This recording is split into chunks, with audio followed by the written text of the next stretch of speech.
Good evening, everyone. Welcome, and thank you very much indeed for joining us this evening. I'm Andrew Harris. I'm Director of Campaigns and Alumni Relations, and I'd like to welcome you all to the Bright Minds webinar series brought to you from your university. We're delighted to bring Bright Minds back for this new academic year. It's wonderful to see so many alumni joining us this evening from all over the world and from the breadth of academic backgrounds. I'd like to extend a warm welcome to our newest graduates from the class of 2021 who are joining us this evening.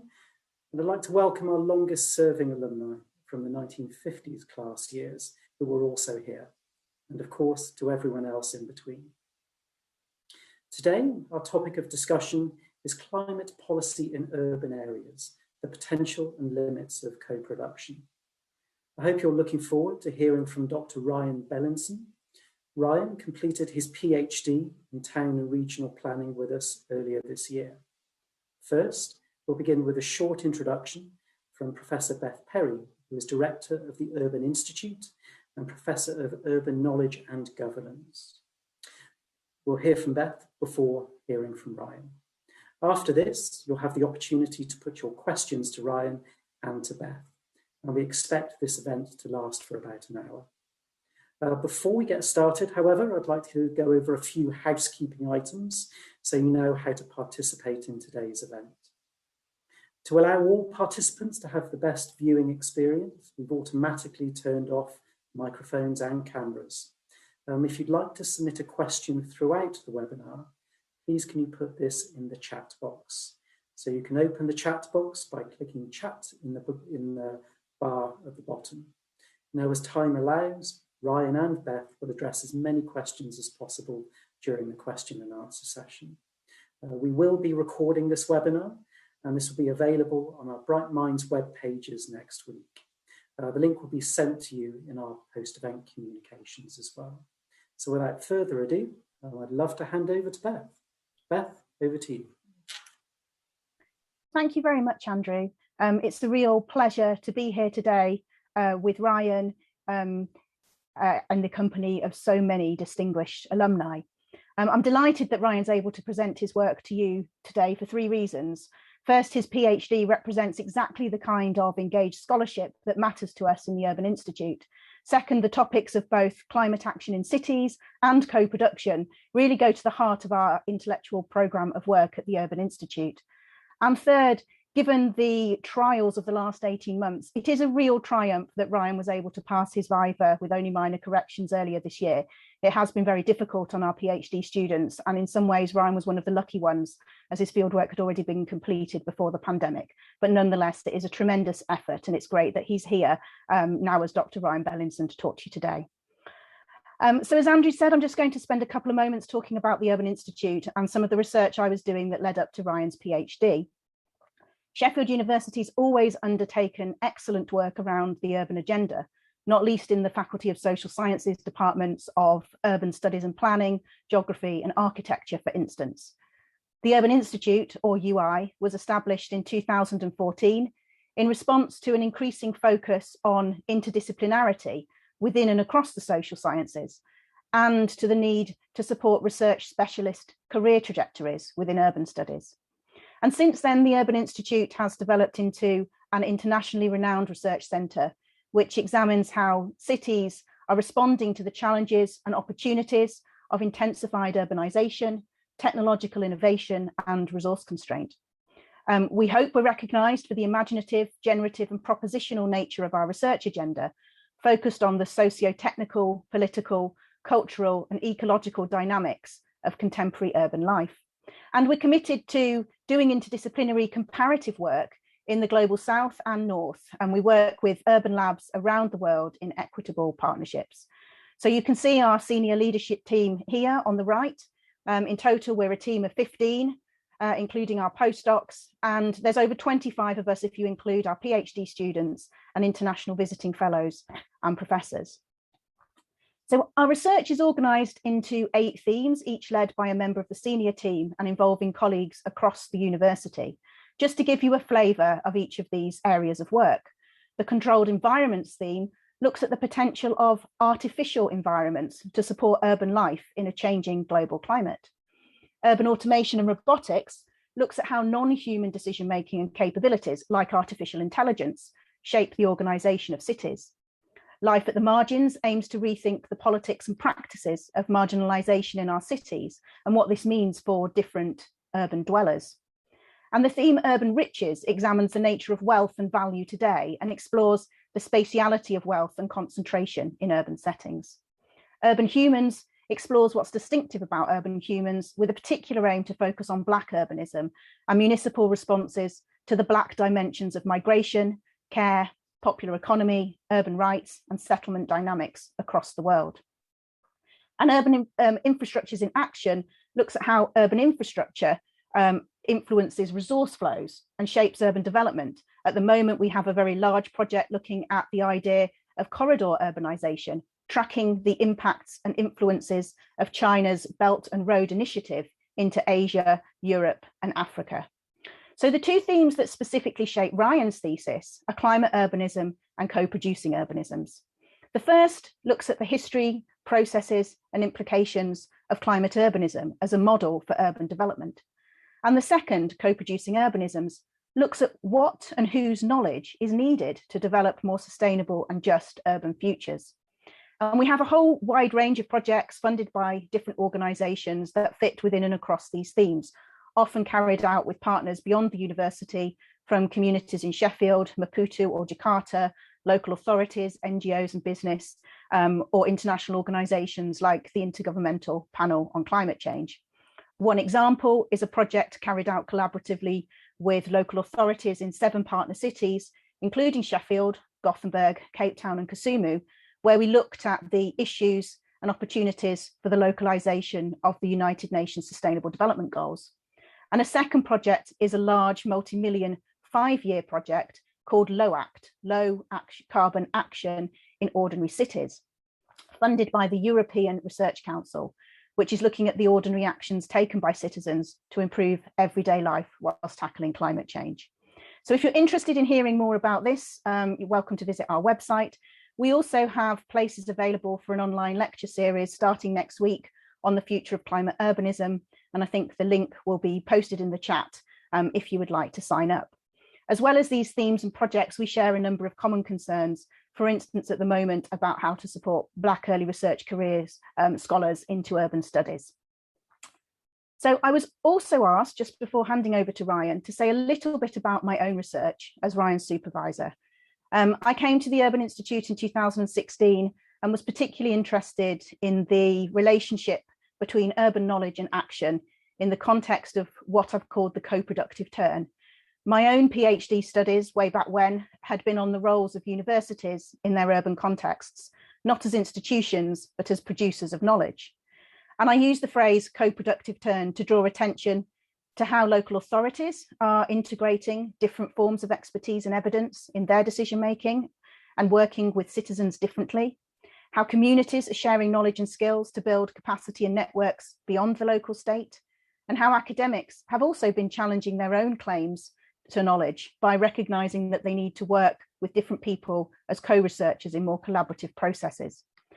And what these trends have in common is that the types of knowledge, skills and expertise required to address complex or wicked urban problems are distributed amongst many actors, and urban intelligence is fragmented and increasingly contested. So I'll just give you a few brief examples of some cross-cutting issues before handing over to Ryan that have emerged from this work.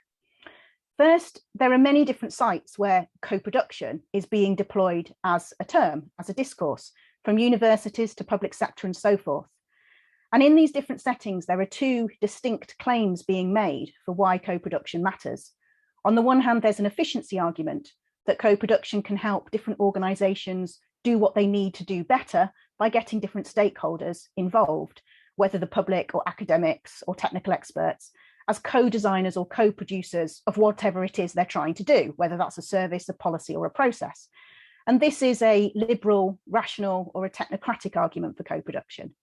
And on the other hand, there's a democratic argument that co-production is the right way to make policy or deliver services or to do research, because it's more inclusive and participatory and ensures that everyone's knowledge and skills have been taken into account.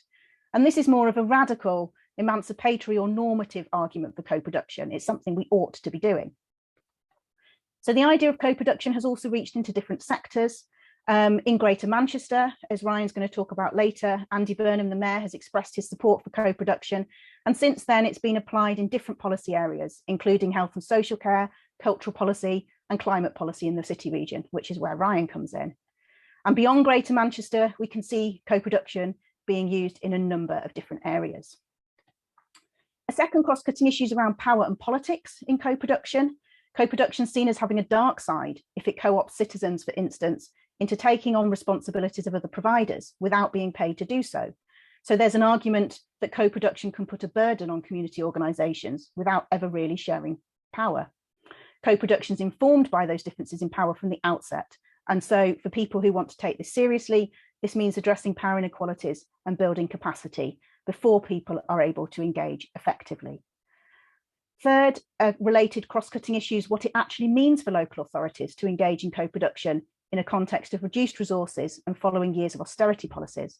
With a colleague, I coined the term austerity co-production to draw attention to the risk of engaging in apparently participatory processes without due attention to the institutional preconditions needed to put it into practice. A fourth issue is how co-production forces us to rethink leadership and authority, and how for local authorities or researchers, this requires very different skills and expertise. It often means taking a different role from those of authority to which people are accustomed. And in one of my research projects, we found that people had different views on what kind of leaders were needed to deal with unequal power relations and how this should be done, as well as whether and how much to structure co-production processes or to leave them open and flexible. And finally, a cross-cutting issue is to emphasise that co-production is not a method for governance, for service design, for policy development or research. It's not a quick fix. It's usually described as a set of principles that form the core basis on which other designs and processes should take place. And in one of our projects, we came up with this acronym to explain these core processes. Again, I won't talk about it because Ryan's going to pick up many of these themes in his discussion. So these are the issues that we identified through a programme of work I have led with the Urban Institute since I joined in 2016. The programme was called Realising Just Cities. It was funded by a centre with headquarters in Gothenburg, Sweden, called Mistra Urban Futures, which focused on whether co-production could help realise more just cities. We delivered this programme in local interaction platforms, which were designed as partnerships in Gothenburg, Cape Town, Kisumu and Greater Manchester to bring academics, policymakers and community groups together to co-design and deliver projects aimed at addressing specific urban needs. And each platform had its own approach and portfolio of projects. At the Urban Institute, we were the UK partner in this network. We developed 15 different action research projects using different kinds of methods and approaches. Some of those projects were delivered by postdocs, but others were delivered by PhD students. And this is where Ryan steps in. I'd been very impressed with a model developed by the University of Cape Town and the City of Cape Town Municipal Authority, where they had embedded PhD students in different departments of the local authority to do action research, delivering outcomes for the city alongside getting a PhD. And so we thought we would give that a whirl in Greater Manchester. I had good relations with the Greater Manchester Low Carbon Hub, and I had even co-written an academic article with the Director of Environment for Greater Manchester. So he and I got together and decided it would be really fruitful to think about what co-production could mean for climate policy at a local level and what kinds of public engagement and research partnerships are needed to address the urgent carbon reduction targets we need. So we got the funded. I worked with the Greater Manchester Director of Environment. We found Ryan and we appointed him to do the PhD. And so really, I think, Ryan, that's a flavour of the Urban Institute, a little bit about myself, and I'll hand over to you to tell us about the work that you've done in Greater Manchester. Well, thank you, Beth. You made this PhD sound like it came together quite easily, but there was a tremendous amount of work done by Beth and other colleagues. So just to highlight all of that. So I'm sharing my screen now. Beth, Andrew, are you able to see this? Thumbs up. Okay, great. So it's wonderful to be with you all this evening, this morning, afternoon, wherever you are in the world. I'm going to talk about one of the 15 projects that Beth mentioned in the Mr. Urban Future Realizing Just Cities program. So I'm sort of a case study. There are 14 others that are equally or more so interesting than my own. So this gives you a little flavor of what the Urban Institute works on and the sorts of urban change and transformation it commits itself to. So before diving into the discussion on my research, we all come to Sheffield for different reasons. The research that we do, the learning that we're engaged in, we come from a different interest sets. So I thought I could start off by just telling you a little bit about myself so you know who I am and where I'm coming from into this research. So I grew up in a very small town in Southern Oregon, which is on the west coast of the United States. And I grew up in a place like what you can see on the photo here. This is taken from a local ski hill about 15, 20 minutes away from where I lived. I spent a great amount of time skiing, hiking, being in nature, and developed a real joy for nature and a keen interest in climate change and ecosystems regeneration from the kinds of changes I was able to see by looking at historic climate models and climatology into the activities that I was doing. So this led me to think, what can I do on climate change? I don't really know that much. Policy sounds like an interesting place to start. So I ended up doing a little bit of work for a state senator or a US senator, excuse me. This is Jeff Merkley, one of our two senators from Oregon. And I thought, well, climate change is a big global problem. I should probably think about trying to make an impact at the biggest level I can. So why would I start with my small little rural town? Let me go to the entire nation and go there. And I learned a lot of interesting things along the way, but one of them was about the real importance of cities, that yes, in the national government, we were talking about climate change, but cities was where the interesting stuff was happening. And the more I learned, the more I recognized how important cities really are to climate change, and decided this is where I really wanted to spend my time and energy, trying to untangle the complex connections between policy design, community development, knowledge, how these things interact. And the sort of program of work that Beth described at the Urban Institute is really the perfect fit for what my interests were. So there were great synergies. So now to the research. You all know about climate change to some level. And I thought I would just start off by talking about the kind of rhetoric that we hear kind of in the popular news now. So the picture on the right, Greta Thunberg, you may have heard of her. She's a youth climate activist. At Davos, the World Economic Forum in 2019, she stood before prime ministers, presidents, finance ministers, the sort of elite stakeholders that come to the World Economic Forum. And she looked them all in the eye and said, I want you to act as if you're in a crisis. I want you to act as if your house is on fire, because it is. And the salience of a message like that from a young person, it really connects. What do you say to that? It's so interesting to see the kind of enthusiasm and inspiration that youth climate strikers have brought in recent years. And this is being reinforced by climate scientists. So a climate scientist from University of Pennsylvania, Michael Mann, who invented, it's called the hockey stick curve. You can look that up. He's a very well-renowned climate scientist. He said last week that we have a shrinking window of remaining opportunity to prevent truly catastrophic climate change if we act boldly now. If we fail to act, we will leave behind a fundamentally degraded planet for our children. Now, this is quite remarkable from a climate scientist. You would not hear charged language like this 5, 10 years ago, maybe even 3 years ago. This is a very new phenomenon to talk about climate change in these ways. But it demonstrates what the science has been telling us, the real need to act urgently. Now, these are just a few numbers to try to ground what the climate crisis is. You hear about that. What does it actually mean? How does it affect me?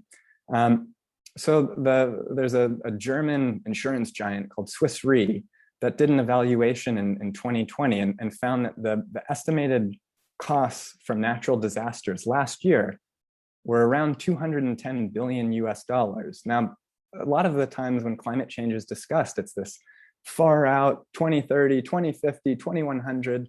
It's this thing in the distance we don't have to worry about right now. Climate change is something that we already are experiencing. To a similar note, the UN's Human Rights and Refugee Organization, they estimated last year again alone that there were about 30 million people worldwide that were displaced from natural disasters, floods, drought, wildfire, etc. Now, many of those 30 million people are displaced internally within their countries, but they're displaced from their communities where they're rooted. That's 30 million people. It's absolutely enormous. By 2050, that same agency estimates there could be as many as 200 million climate refugees per year. Kind of fun one, we're coming to you from the UK, where beer is something everyone enjoys to one degree or another. Climate change will not spare the pleasures that we have, but also, more important, if I dare say, crops such as grain, wheat, rice, etc.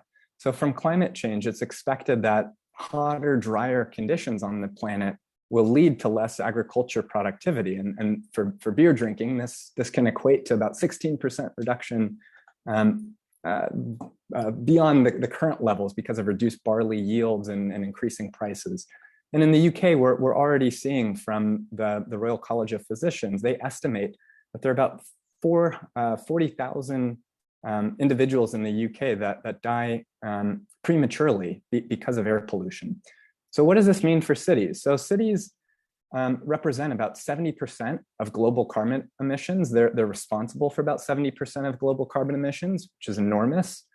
They're important drivers of change for either ameliorating the problems of climate change or conversely making them even worse. This is a statement by a NASA Goddard Earth Science Center researcher named Cynthia Rosenwig, where she talks about the kind of importance of climate change and the connections that are bound up within cities that can impact climate change in either direction. Our homes, places of work, and leisure are all powered in a way that can either exacerbate climate change, make it worse, or ameliorate the problems, reduce the impacts. Same thing with how we travel from our home to places of work. Same thing with how we access food, etc. All of these complex relationships are nested within cities. And this can lead to friction on the end of communities, residents. So the top photo here is of the Gilets jaunes, the yellow vest movement. This was all sparked by an increase in fuel tax in France that has led to the mobilization of hundreds of thousands, if not millions, of low-income French citizens coming into cities protesting about this increased tax that is all about trying to solve climate change. Then the photo on the bottom is of Extinction Rebellion in the UK, here in central London, looking at the kind of call to arms for the government to take stronger action. So the problems of climate change all manifest within cities most acutely. And this leads to enormous political contention and requires a great deal of negotiation around the different interests and viewpoints that exist if we want to make progress on climate change. Which brings me to co-production and the sort of cooperative ethos that Beth talked about, that co-production is a set of practices. It's not a single method. It's rooted in civic participation that seeks to emancipate learning and cross-institutional reflection between different sectors from academia, business, society, policy, and in the case of climate action, in order to produce a more sustainable, just urban future. Now, there are a wide breadth of co-production practices that Beth spoke about some of them. And co-production exists at different scales, from the very, very local within a single organization to an entire city to beyond. And this kind of brings me to talk a little bit deeper about what the different forms of co-production are. There's research co-production, which is about bringing researchers into the spaces that practitioners, community members, the places where they're examining questions, to co-produce research alongside those individuals.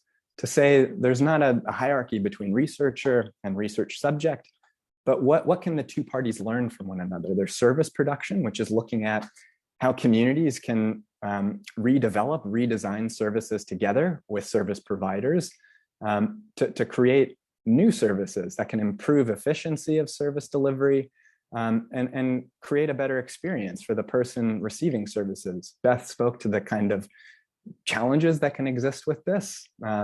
It can lead to a dark side if citizens or residents are exploited, but that's one form of co-production. And then finally, policy co-production, which is what this research focuses on, is all about looking at how the state, how an authority uses its power, convening a wide group of stakeholders to cooperatively engage together in a policy cycle. So co-productive policy design has a number of different traits around trust, power sharing, mutual learning, shared contributions and sacrifices, and recognizing individual contributions. This is all about trying to separate out those that make policy from those that are affected by it, and look at how these different groups can be brought together in a more cooperative power sharing agreement or framework in order to look at an entire system, in order to try to get a system in the room to co-design, co-produce policy. This is a very different model. And this PhD project, as Beth spoke about, took place in Greater Manchester, which is a large city region in the northwest of England, which, as Sheffield alumni, you'll all be familiar with Manchester to some degree. And this project took place through embedded research. So I was placed within the Greater Manchester Combined Authorities, GMCA is what I'll use from here on out, within GMCA's environment team, helping them think about how they can engage citizens, engage different communities in new ways to design policy.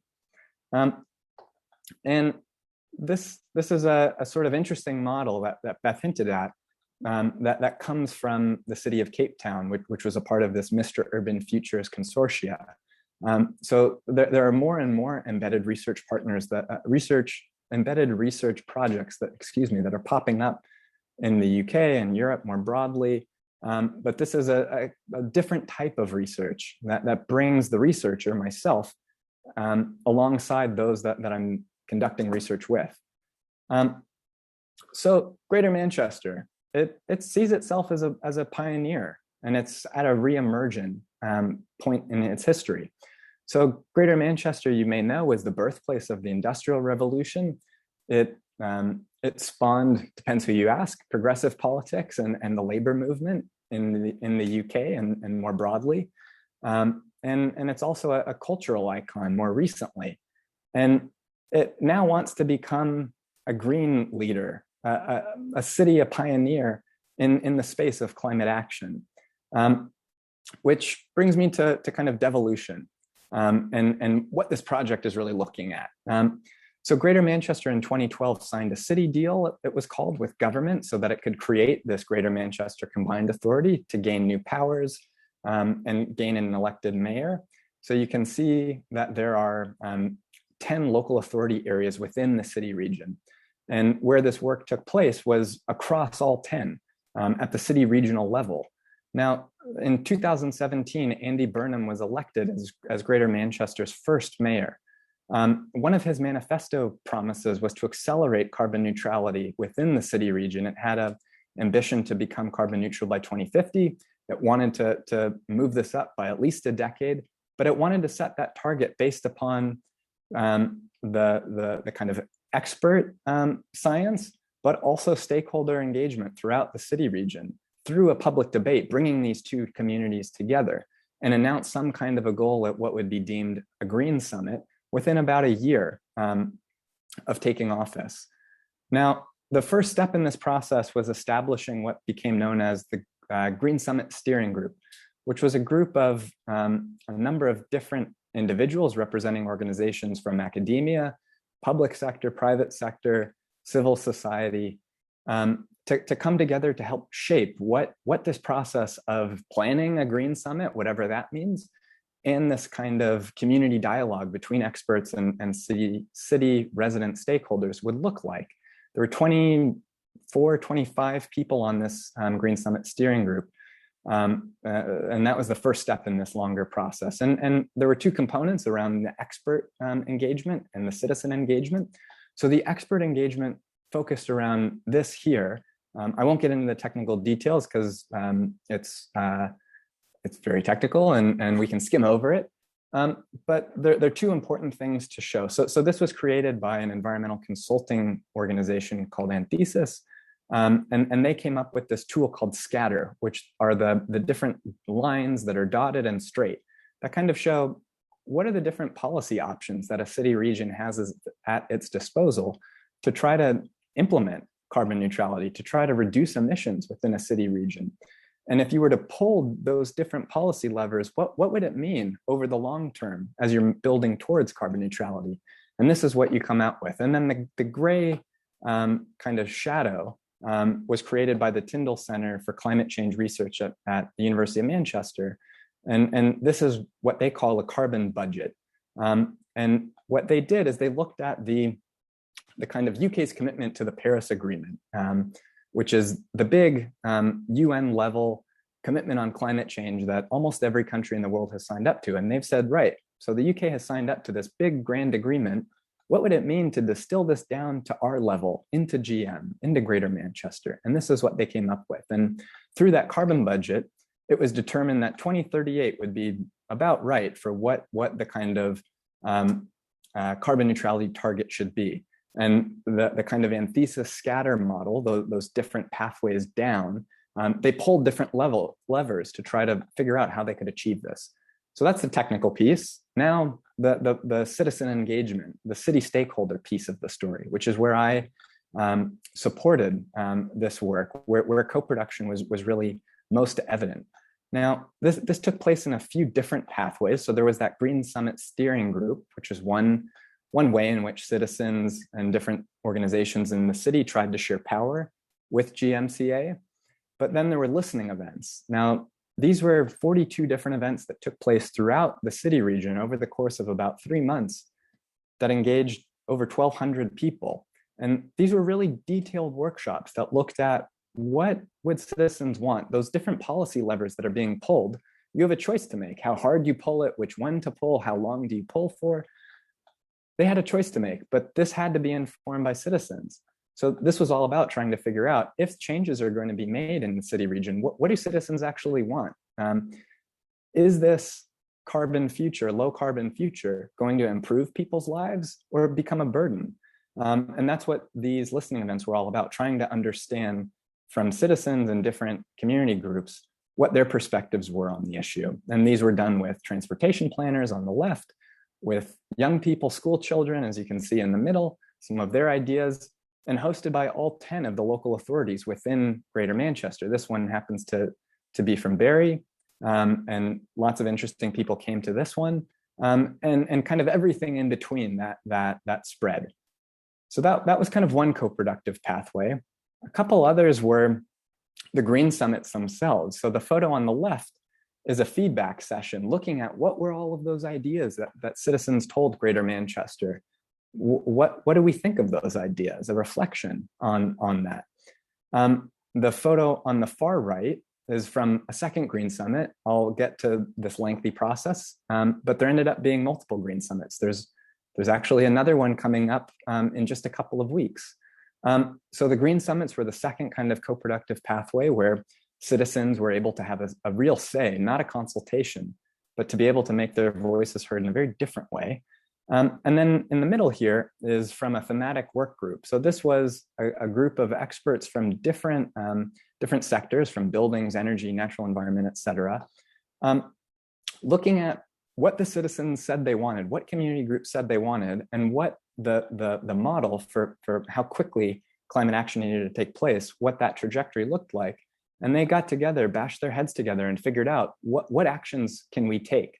And these were organizations outside of the public sector. These were third sector organizations, SMEs, and private organizations. So it was to look at not Greater Manchester Combined Authority, but the city region as a whole. What could that accomplish? So after about a year, there was a first Green Summit held in March of 2018, and they came out with what they called the Springboard Report. Now, originally they wanted to have a full policy with a pathway to achieve carbon neutrality. This proved to be impossible because of how challenging and thorny the problems are. So this Springboard report was a report on progress, synthesizing what had came out, and a delivery pathway moving forward. So a commitment by the combined authority, how they were going to take those ideas that were produced at the first Green Summit, at the listening events that took place, how they were going to really integrate that into what came next, which is the 5-year environment plan. Now, this is the first of several 5-year plans that will eventually move the city towards its goal of becoming carbon neutral by 2038.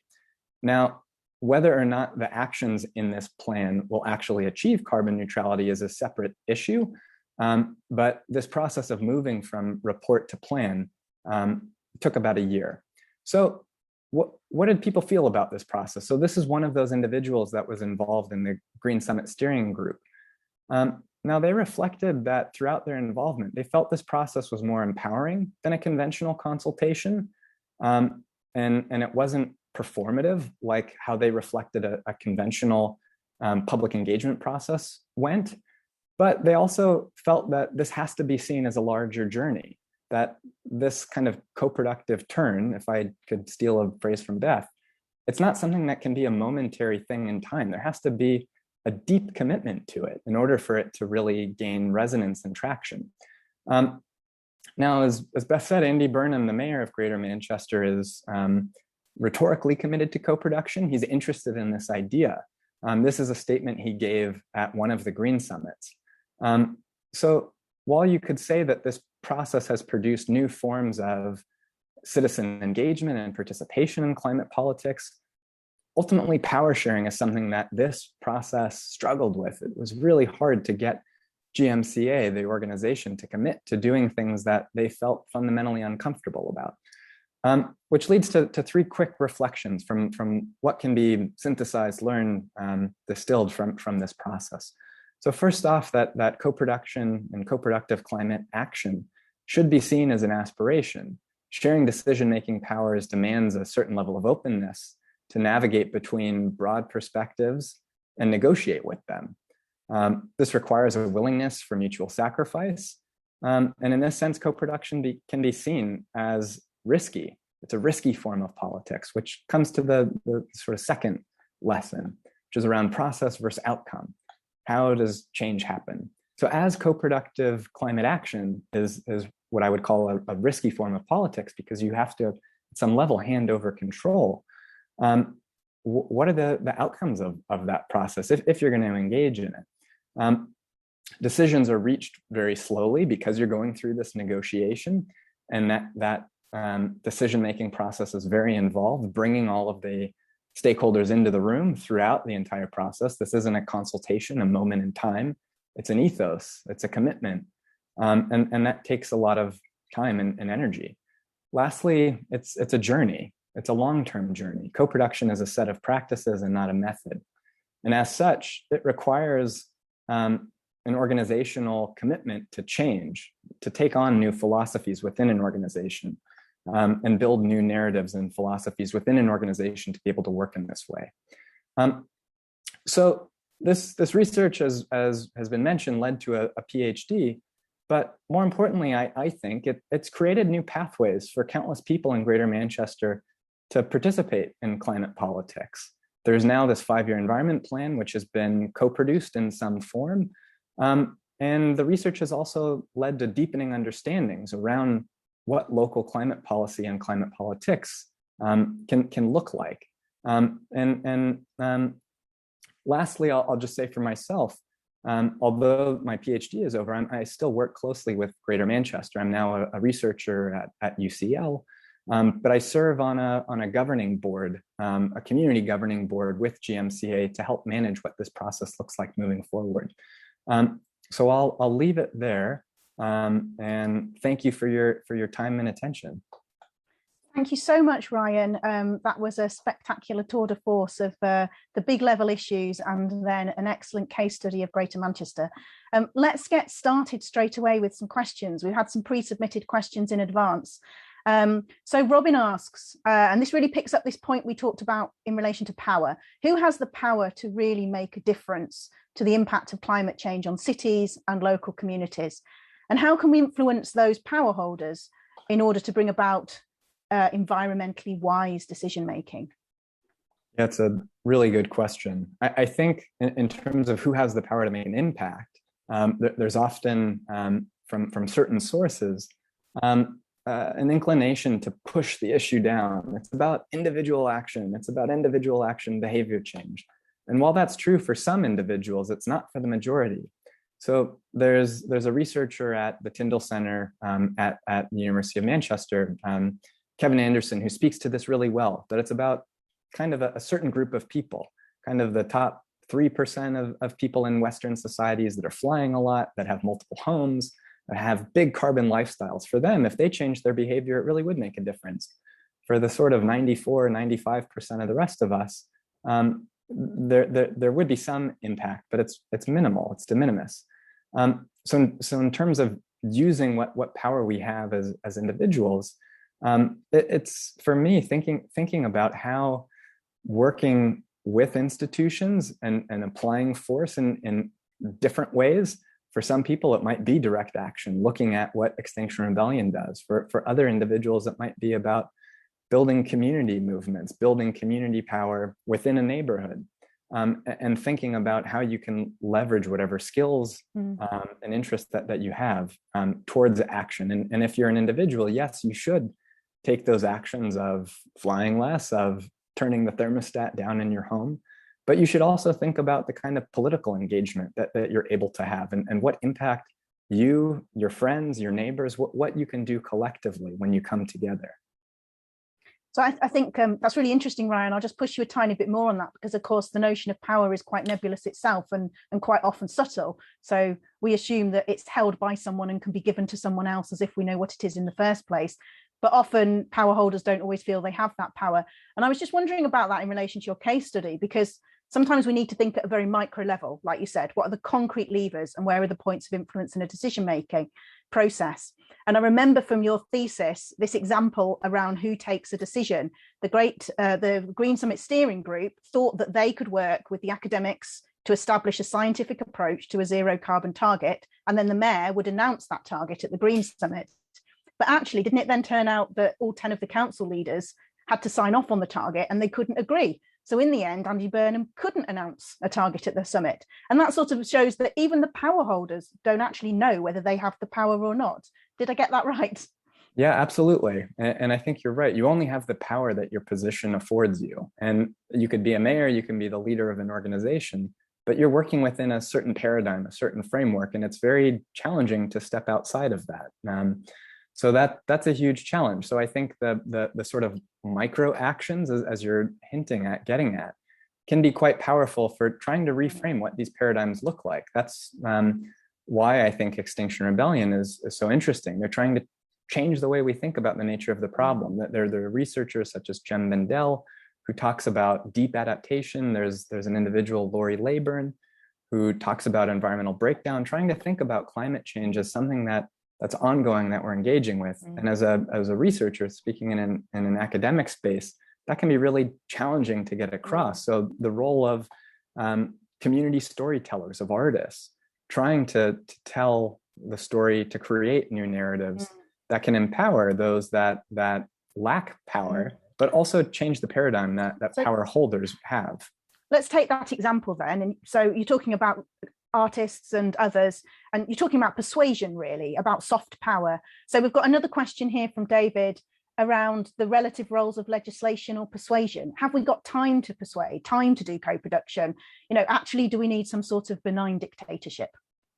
Yeah, that's a question I tussle with often. I would love to have a benign dictator come down and say, this is how it's going to be. But of course, there will always be communities that are very negatively impacted by that. We can see just the nature of what a city is and the level of change that's required. These are very complex systems. So to have a local government organization or some other authority come down and say, this is how it's going to be, and make an impact on your life, for some people, it might not have an impact, but for some other group, it will. And that's often marginalized. So it's important to think about, climate change is something that's here and we need to take action swiftly, but we need to do so in a way that's calculated, that's empowering of those that often are left out, that don't have a voice. So the need to move between action quick and thoughtful, slow, deliberative work, it's a real knife edge that I think really is important to sit with. There shouldn't be a press towards action for the sake of it, because there will be negative consequences.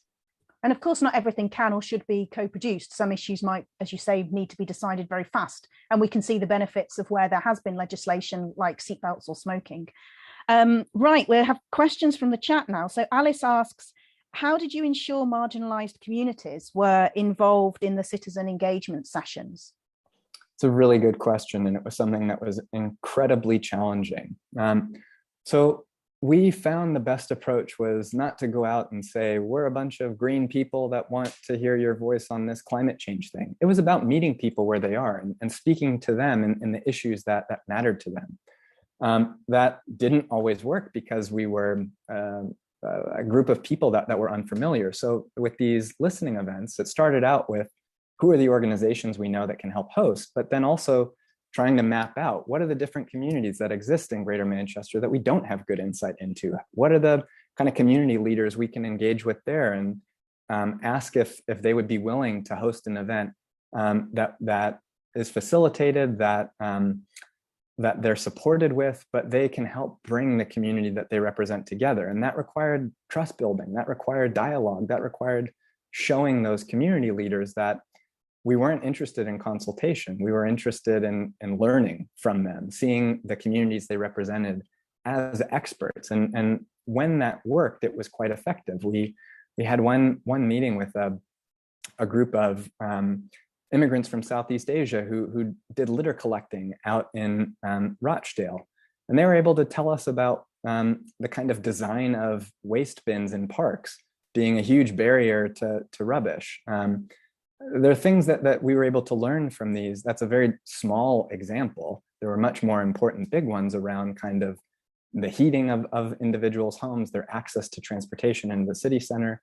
But by really viewing these individuals as not groups that should be consulted, but experts in and of themselves that can help shape what city region level change looks like, was the approach we took. And it's very slow and takes a lot of time. So it was not as perfect as we wanted it to be, but that's where the kind of long process comes in, the need to see this as a long-term commitment. Absolutely. And commitment's quite interesting there, because of course that sounds like a tremendous success from what you've just said, but there is some reality that if you weren't there, funded by the University of Sheffield and our partners in Gothenburg, those 42 listening events wouldn't have happened. And when we asked for additional resources, we were told there weren't any, but of course at the end of the day there's resources for the Shiny Green Summit when it happens, so there's always those kinds of concerns. And that kind of leads me on to a question from David in relation to this. How many actual people do you really think were reached? I don't know if you have numbers and percentages, but how many people do you really think were reached through this kind of process in Greater Manchester? Yeah, I mean, how many people were reached, you could look at that at different levels. So there were 1,200 people, more than 1,200 people that came to these listening events. At the first Green Summit, there were about 750 people that attended, and that directly informed that 5-year environment plan. And then there were about 120 or so that participated in these thematic practitioner groups that helped design, moving from the ambition to the kind of deliverable, what it would look like, what the policy prescription would be. So there were different kind of groups of people that participated, and the kind of depth of influence was different across all of them. So what I think would be important for Greater Manchester to continue with is look at those 1,200 community members that participated in listening events. How are they still being engaged on a deep level? They were all sent information about the Green Summits that have happened. They've all been sent information about the sort of activity that's happening to deliver this 5-year environment plan. But what's the commitment to them to say, you helped shape this? And Greater Manchester really tried to incorporate their ideas and wanted to do a mapping exercise to point and say, this action within the 5-year environment plan can be traced to this listening event. So what's the engagement there to go back to those individuals at that listening event and say, look, you really shape what we're doing now. And we want you to continue being a part of this. We want you to continue working with us and continue to build those individuals' trust, continue to build their willingness to continue their engagement with Greater Manchester. Because this is a two-way street. As much as Greater Manchester wants these individuals to participate, they have to want to have a seat at the table. They have to be given reason to come back. So on that, a question from Polly and Tony about, what kinds of parts of this process or decisions were participants potentially unhappy with? Oh, sorry, what suggestions from participants were decision makers happy with? So what did they ignore within this process? And I think maybe that comes back to some of these questions around consensus or disagreement within these kinds of processes. So sorry, just to clarify, the question was what suggestions from participants were decision makers unhappy with? So this comes to the kind of process versus outcome learning. So it comes to the things that I think you would expect, the sort of political economy discussions, decisions that require some level of risk. So there's a big debate in the UK now around making energy a public resource. There are debates around the privatization of rail and travel. So there were lots of discussions about, should there be a Greater Manchester energy company that's owned and run by Greater Manchester, that's all about producing low carbon energy, that's given or sold to the residents of Greater Manchester at affordable, reasonable rates. That's a decision that was on the table. That's something a decision maker squirmed away from, because that's a lot more challenging to think about creating a publicly owned energy company than it is to think about creating something like in London, there's the Oyster system, an integrated ticketing system. That's a decision that still is complicated, but it doesn't have the same kind of economic implications that public ownership of energy has. The same thing with the kind of economic growth of the city region, having that be at the center. Should Greater Manchester's ambition to become carbon neutral by 2038 be about sustainable long-term urban growth, or should it be about what would be called steady state economics or environmental economics, thinking about how Greater Manchester could use its resources and assets that it already has, not to grow, but just distribute it in a very different way to create more equity across the city region. So those kind of questions are really thorny. Well, there's so many great questions here. I'm hoping we can just slip in a couple more.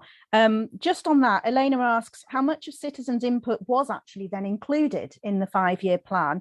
And building on what you've just said about the energy company, for instance, did GMCA cherry pick the easiest or most acceptable ones? Was there any feedback from citizens involved in this process? And I'm going to try and slot in one more as well, Ryan. So I'll go quick. So on that, yes. Yeah, on that, yes, I think understandably or as expected, the low-hanging fruit is what got snatched up most quickly. But there is something called the Greater Manchester Retrofit Accelerator, which is a publicly owned kind of retrofit incubator. There are tens of thousands of buildings in Greater Manchester that have to be retrofitted every year to achieve this target. So they're creating a new institution that will be publicly owned to deliver that. The same thing is true of, they're calling a Greater Manchester Energy Innovation Company. A little bit more unclear what that looks like, but they are looking at some of these more challenging options that are on the table that could move the dial quite substantially. But those are harder and take more time and again, require commitment, long-term commitment. So obviously we're not going to get through all these questions, but hopefully, Ryan, if people contact you or we can see the questions afterwards in the chat, we'll be able to pick some of those up. Just picking up this point, you talked about sort of the economy. So we've got a question here from Dennis, which says, also the economic model of the free market is based on and relies on increased consumerism that's contrary to what we need to do to tackle climate change. What are your thoughts on bringing the economists into problem solving? Maybe they were already there and you haven't said it, but please do. I think it links to your new job, so that's why it's quite a nice one to give you. Yes, so I do work with a bunch of economists now at, it's called the Institute for Innovation and Public Purpose, where what we talk about in the Institute is what we call market shaping. So yes, the free market exists, but how does it exist? Why does it exist? It's not just kind of a figment of the imagination that's there, that markets are created. And the state has a role in shaping those markets. So what we do at the Institute, it's called mission-oriented innovation, which is all about trying to shape markets. So the thrust of your question, there does need to be some proactive market shaping at play here. It's about green growth, or is it about steady state economics? And that's a decision that can be made. It requires boldness. It requires a commitment to take some risk. But the market needs to be a part of creating solutions. And that market doesn't have to be the free market that's left to cowboys in the private sector. It can be something that the city has a real role in shaping, and that can take place through institutions like urban wealth funds, community land trusts. There are a number of different city-level market shaping tools that are at the disposal of an organization like Greater Manchester. That's something that is very different than creating an integrated ticketing system for public transit.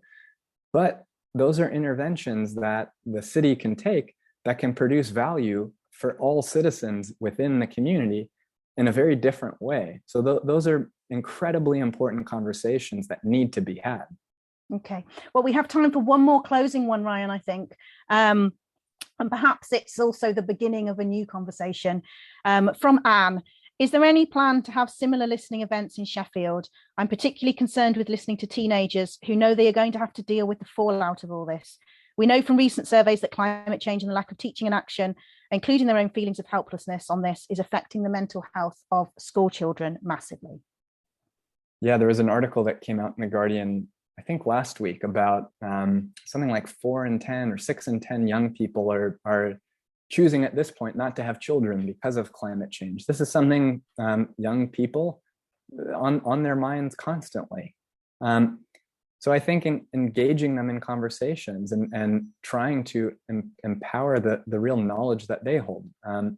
Young people understand these complex challenges at a quite deep level, and not just seeing them as a pat on the head to be engaged, but real partners in creating change.